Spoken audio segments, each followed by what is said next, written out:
I'm excited to talk about your new movie, A Kind-Hearted Christmas, with Mr. Cameron Matheson. Yes.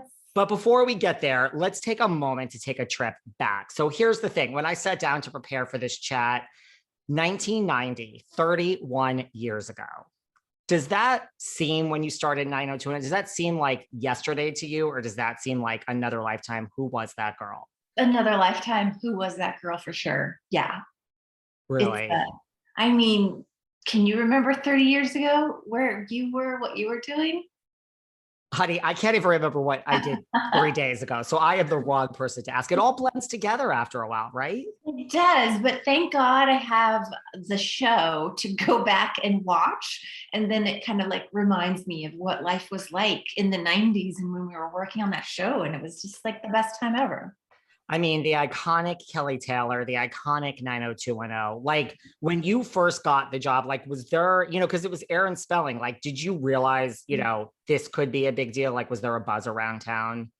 No, when it first started, it was just kind of a quiet situation. No one really knew about it. No one knew about Fox then, the network. So it was kind of experimental almost.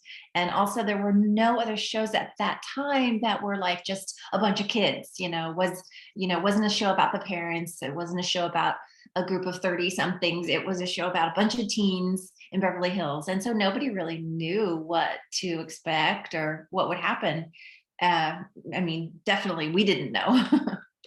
And then, I know that first season, like, the ratings were okay. And then again, you talk about like Fox being something new, like this type of show being something new, like an unprecedented move. We air Beverly Beach over the summer, and then it just kind of blew up from there. Yeah, I think that was obviously a smart move on their part to, they kind of worked us around the clock, and we made episodes during the summer when all of the other shows were on their, breaks, because back then you didn't have streaming new episodes, around the clock. So that was a smart move, and we loved it. We got to shoot at the beach, and we had so much fun, and we didn't care. We were so young and excited to be doing what we were doing that it just worked out for everybody, I guess. I mean, and I know like Jason, like, and Ian, like, have been vocal about, like, it was just instant fandom. Like, we've all heard the stories about them having to be like smuggled out and like laundry carts. Yeah. What was it like for you? Like, I imagine there were scary times as well of crazy fandom. Yeah, definitely. They would send us on publicity tours, whether it was in the United States at malls or car shows. They would send us overseas because the show like took off everywhere, over in Europe, Italy, Japan, everywhere. And things got crazy. Yeah, sometimes I can remember a few times definitely feeling like the stage is going to break, or all these people are pushing in at the same time. It was really like a wild experience, and I can't believe that I got to do that. I felt like a Beatle for a second. Well, you were, and you are a Beatle. It is. What about, there were so many like poignant storylines that like Kelly Taylor was involved in. Like, were you aware that like a lot of these storylines like were ahead of their time, really? Yeah, I was definitely aware that they had a major like levity to them. And as a young person, I was like just really wanting and nervous to sort of do those storylines justice, because I felt a lot of pressure, because there were heavy topics, and I knew that those messages were reaching a lot of young people and a lot of young people's parents. And so I felt a lot of responsibility with them.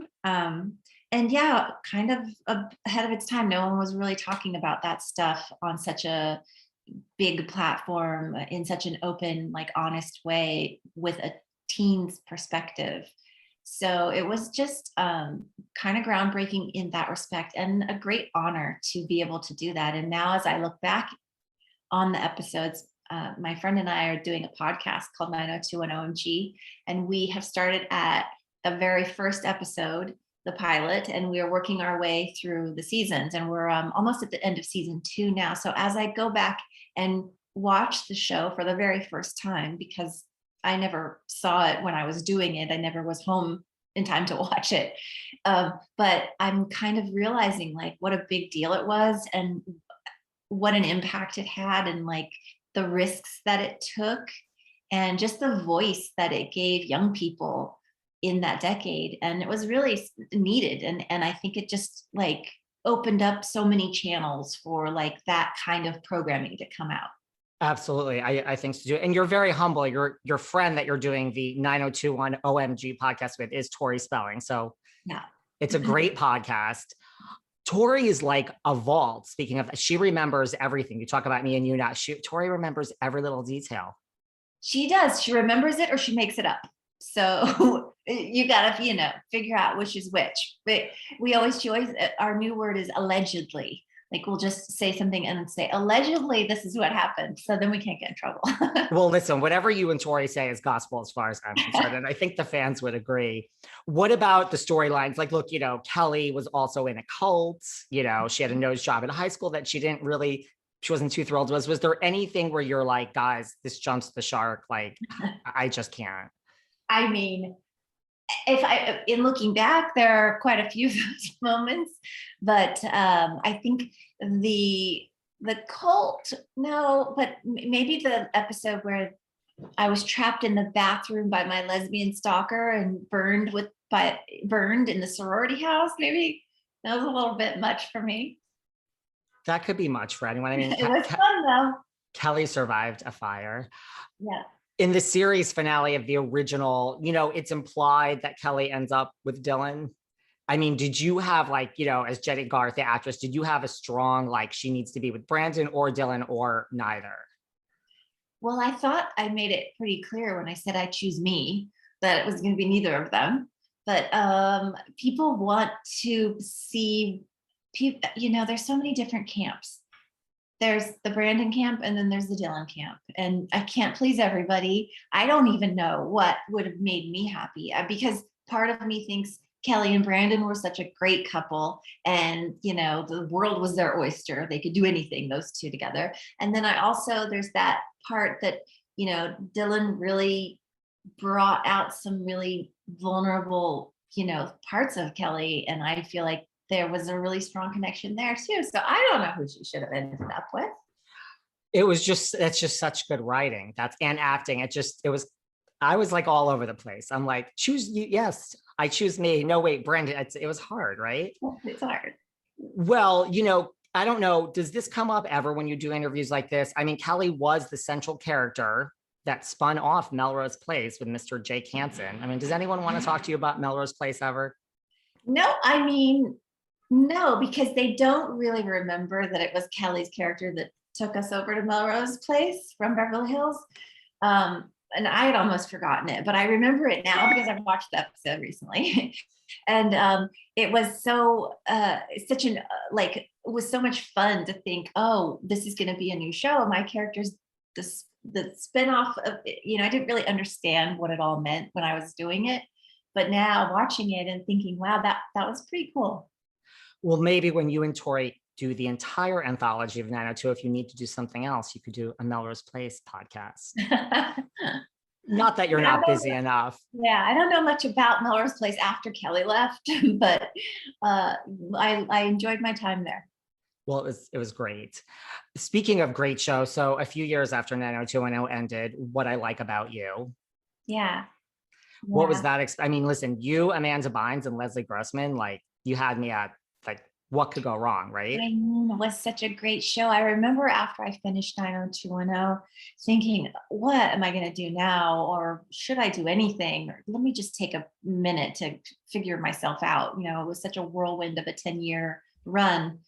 And I took a few years off and I realized I've done so much drama. Let me try comedy. I've never done that. So it was really hard to get in those doors though, because people did not want to see me as a comedic actress. And then I met Will Calhoun, who was the producer from Friends. And I was so just humbled and excited for that learning experience. I went in with just open arms and said, teach me. I don't know how to do this, but I know I can do it. I'm a funny person and I love to laugh. But it was a whole new craft that I had to learn on the job, basically. And they were so wonderful and patient with me and guiding me. And I remember Will was a big part of that because he had such great experience. And yeah, working with Amanda, who played my sister on the show, we were like sisters. Our birthdays on actually on the same day in real life, and so we're Wow. super connected in a weird way. And then Leslie joined the cast, Grossman, and she's the best.